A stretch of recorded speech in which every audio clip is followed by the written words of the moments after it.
हम बात करेंगे सामान्य अपच।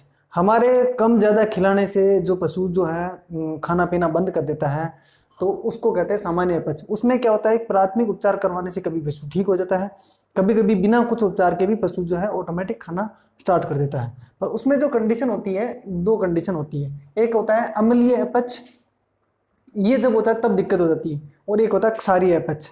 ये दोनों जब हो जाते हैं तब दिक्कत होती है। सिंपल इंडाइजेशन में तो आप कोई भी उपचार नहीं करोगे तब भी वो जो पशु है खाने पीने लग जाता है, या फिर छोटा मोटा प्राथमिक उपचार करके आप जो आपका जो पशु है वो खाना स्टार्ट कर देता है। अम्लीय अपच, ये जो कंडीशन होती है दोस्तों, ये हमेशा आती है। हर हर पशुपालक को ये जो समस्या है, इस समस्या से सामना करना पड़ता है। और जब कोई नया प्रैक्टिशनर होता है तब तब उनको जो है इन चीज़ों की बहुत जरूरत इस चीज इनकी नॉलेज की जो है बहुत ज़्यादा आवश्यकता होती है। तो आज हम बात करेंगे अम्लीय अपच। स्वागत है मेरे अपने यूट्यूब चैनल वेद ज्ञान में, और दोस्तों सब्सक्राइब और लाइक जरूर कर दिया करें। और तो अब हम बात करेंगे अम्लीय अपच, एसिडिक इंडाइजेशन। इसमें क्या होता है कि दुर्घटनावश पशु जो होता है कार्बोहाइड्रेट वाले, जिनमें कार्बोहाइड्रेट की मात्रा अधिक होती है, वो पदार्थ खा लेता है, या हम ज्यादा खिला देते हैं, तो वो जो होता है वो शरीर में पच नहीं पाता है, उसको कहते हैं हम एसिडिक इंडाइजेशन। अब उस वो खाने से क्या होता है कि पाचन नहीं हो पाता है। फलस्वरूप क्या होता है, पशु में जो किण्वन क्रिया है वो अधिक हो जाती है, और पीएच जो है, रूमन की जो पीएच होती है वो कम हो जाती है। कम होने पे अम्लीय होती है और ज्यादा होने पे क्षारीय हो जाती है। और अब ये जो कम हो जाती है, कम होने के कारण जो है तरल जो होता है, उसका जो रूमन का जो तरल पदार्थ होता है उसमें अति सांद्रता हो जाती है। अति सांद्रित होने की वजह से जो क्या होता है कि जो पशु के जो रूमन में है, वो जो है पानी की, वो जो फ्लूइड की मात्रा है वो अधिक हो जाती है।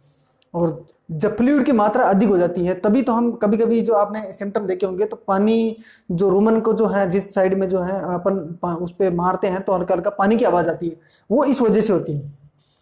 अब इसका कारण क्या है? कारण सिंपल सा है, कार्बोहाइड्रेट युक्त पदार्थ ज्यादा खाने से हो जाता है। अब इसमें क्या, कार्बोहाइड्रेट किन किन में ज्यादा पाया जाता है? वो ये होता है कि कार्बोहाइड्रेट, जब पशुपालक आपको बताता है कि मेरी गाय जो है रात है जो है खुले में जो गई थी, वो खुल गई, तो वो क्या उसने ज्यादा बाटा खा लिया है। जो बाटा जो होता है कि मक्का का है, जो है गेहूं है, चावल है, चीनी है, आलू, इन चीजों को खाने से जो है उनमें तो होता है एसिडिक इंडाइजेशन।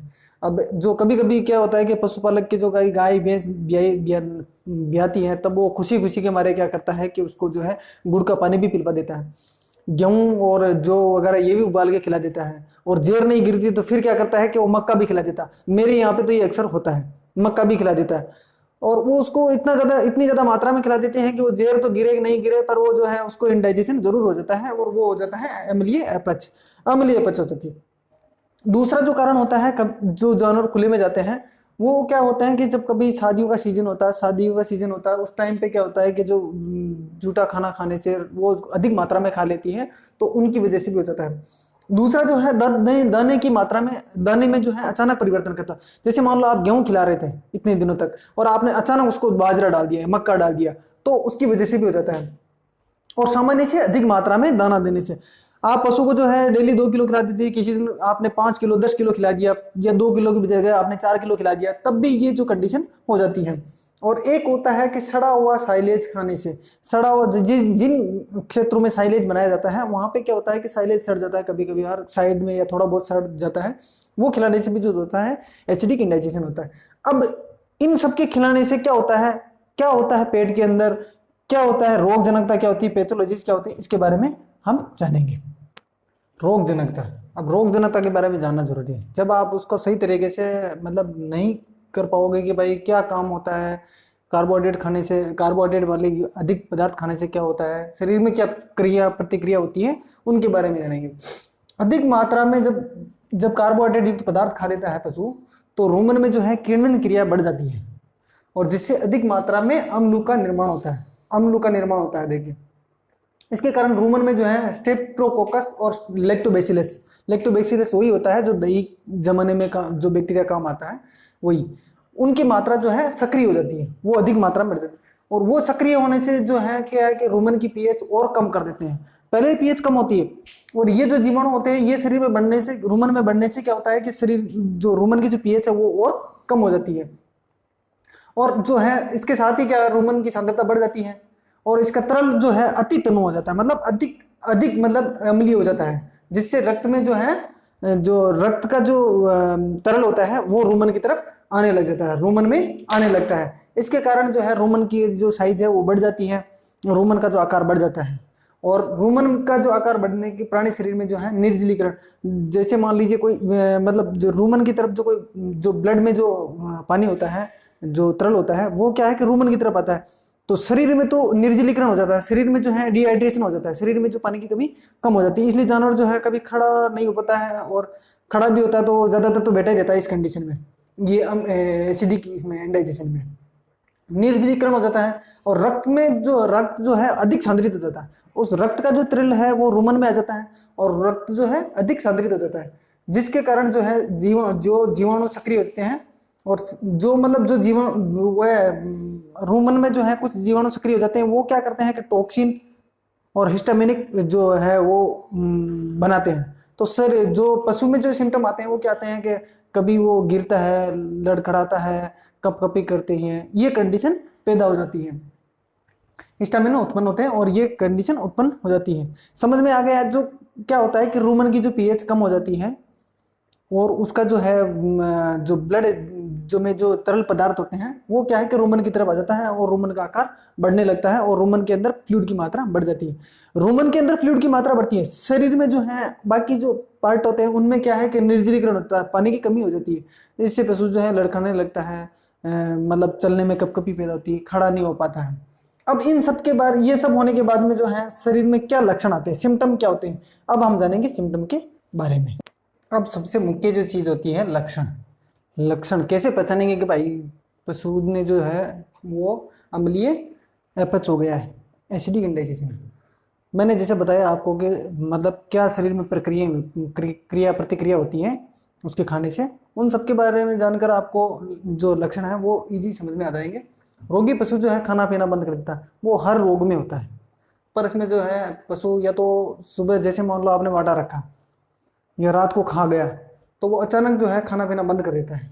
पशु उदास होता है, चलने फिरने में असमर्थ होता है। मैंने कहा ना भाई, पशु का जो शरीर निर्जलीकरण हो जाता है, डिहाइड्रेशन हो जाता है, जिसकी वजह से, और अधिकतर केस में जो है पशु आपको बैठा हुआ ही मिलेगा, अधिकतर केस में। शुरुआती जो लक्षण है वो आएंगे कि पेट जो है एक तरफ से फूलता है, पशुपालक आपको बताता है कि भाई मेरे पहले इस साइड में हल्का फुल्का आप रहा था, उसके बाद में दोनों तरफ से जो है पेट जो है फूल जाता है। रुमन में पानी भरा हुआ, ये सबसे इंपॉर्टेंट है।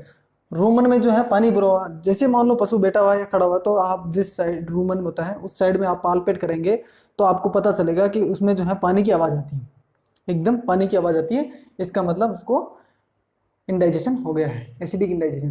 पेट में दर्द भी होता है कभी कभी, और सांस जो गहरी गहरी सांस लेता है पशु, गहरी गहरी सांस लेता है।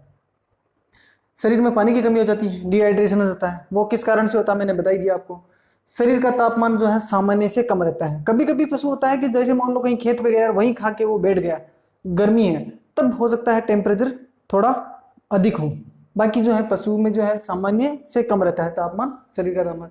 और गंभीर स्थिति में, जब रोग की गंभीर स्थिति उत्पन्न हो जाती है, तब जो है पशु लड़खड़ा के चलता है और इधर उधर चलता है, जैसे वो अंधा हो गया वैसे महसूस होता है अपने को।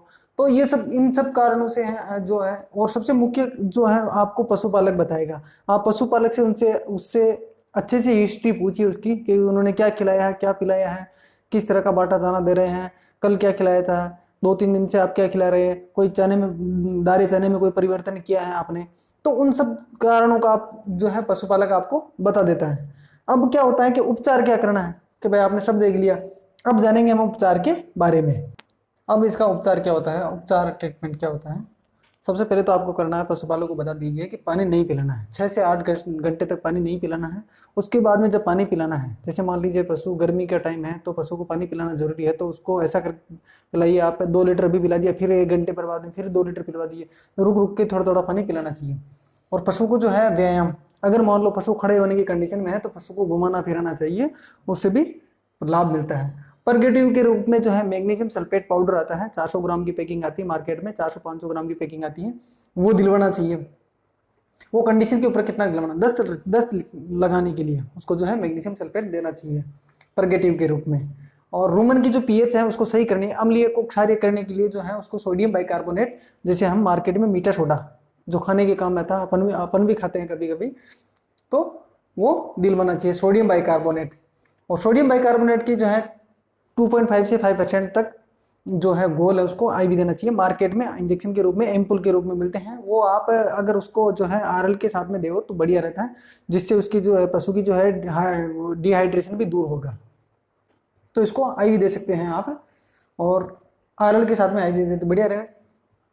और रूमन के अंदर जो बैक्टीरिया होते हैं लैक्टोबैसिलस वगैरह, उनकी जो सक्रियता कम करने के लिए जो है इंट्रारूमिनल जो है आप ऑक्सीटेट्रासाइक्लिन इंजेक्शन या फिर एमोक्सिसिलिन क्लोक्सासिलिन इंजेक्शन दे सकते हैं। उसके साथ में जो है सपोर्टिव थेरेपी में आप सीपीएम बी कॉम्प्लेक्स देना चाहिए। उसके अलावा उसको जो रोमेंटोनिक औषधियाँ, जैसे मान लो है जो मार्केट में खूब सारी जो है एंटीमनी पोटेशियम या फेरस फेमरेट वाली जो बोलस मिलती है, वो दिलवानी चाहिए। इसको दिलवाते वक्त ध्यान रखना चाहिए पशु जब ठीक हो जावे, आपको लगे कि पशु अब ठीक हो रहा है तब देनी है, शुरुआत में आपको नहीं देनी है ये औषधियाँ जो है। धन्यवाद दोस्तों, वीडियो अच्छा लगा हो तो लाइक एंड सब्सक्राइब जरूर करें।